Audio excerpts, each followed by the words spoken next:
Right. I'm gonna have to delay this like 20 minutes because the sun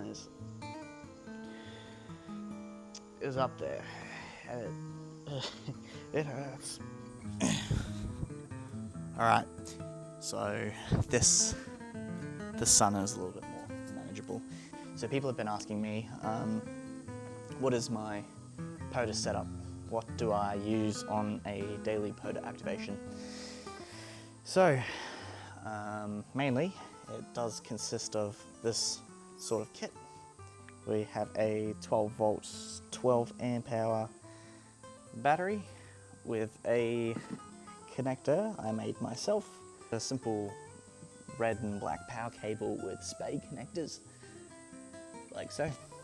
And it comes with the power pole connector, which can plug directly into the radio. So that goes on the 12 volt battery. As such,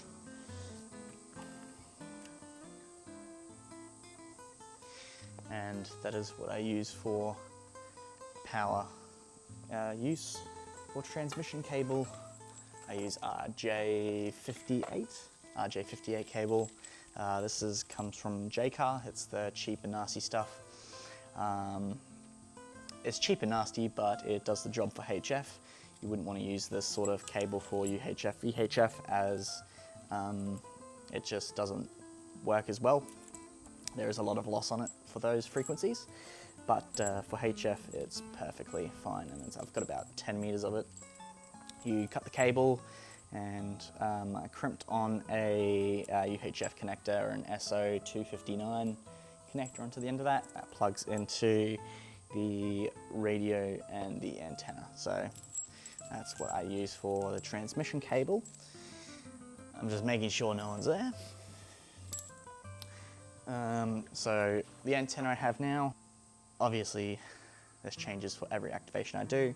Since I'm not currently at home and I'm currently visiting for a holiday over Christmas, this is what I've managed to bring with me on the plane up to Brisbane, and it is the JPC-12. So my last few videos have been on the JPC-12, so if you watch them you can see I've made some DX and domestic contacts through that, but as you can see, it is a very compact kit that comes with all the essentials you need for any POTA activation.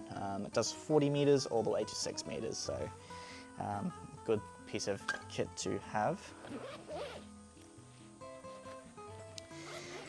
So yeah, if you want to see some contacts with the JPC-12, just look at my previous videos. There's I think the last video was a bit of DX, and then the video before that is, yeah, the regional Australia contacts. I did 2 POTA activations with it, and both parks have been managed to be activated with just the JPC-12. So it's a nice portable kit that you can just put in your bag. Like it's very thin, like it can just fit in your backpack and off you go. Now, for the radio I use, in this very good case, it can be thrown around a bit, and it doesn't rattle. It's very snug in there, very sleek, fits in a suitcase. In this case is the G90. So my experience from the company I bought this from was not the greatest. Yeah, we'll just leave it at that. But as we open the G90, I have made the custom case. This case here I bought from AliExpress. It was about $30 Australian, and it managed to ship here a lot quicker than the radio. This radio took about a month to ship here. From the day I bought it, it took exactly a month to get to my doorstep. So a little bit nuts, but good thing I've got a backup radio. Anyway, so this is the G90. It does 20 watts of power on all modes, FM, AM, CW. It's both the sidebands. It can do 20 watts on all of that, so it's good. 20 watts is all you need if you're just doing a POTA, because people are hunting you down and don't really need more power. So yeah, it's good portable radio, especially for how little power it draws, and you can use a small battery such as this. But yeah, so yeah, we've got the G90. I'll do a separate video on that, on how I use it. But yeah, you got the microphone in there.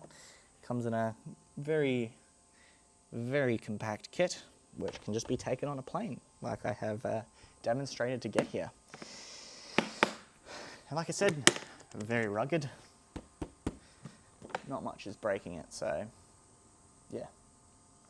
So that's all you really need for a really simple POTA activation. Like, less is more, especially if you're going to be going places and you're not going to be going in a car. You can just shove it all in a backpack and go to where you're activating, and there'll still be room for drinks. Water, I mean, not just any drink, just water, H2O, the good drinks. So yeah, that's all I bring for my POTA activations. I hope this answers some questions. Even this amount of kit is good enough to get some DX. You don't need any fancy equipment to get to the other side of the world. This is all you really need. Anyway, hope you enjoyed the video. I'll catch you later.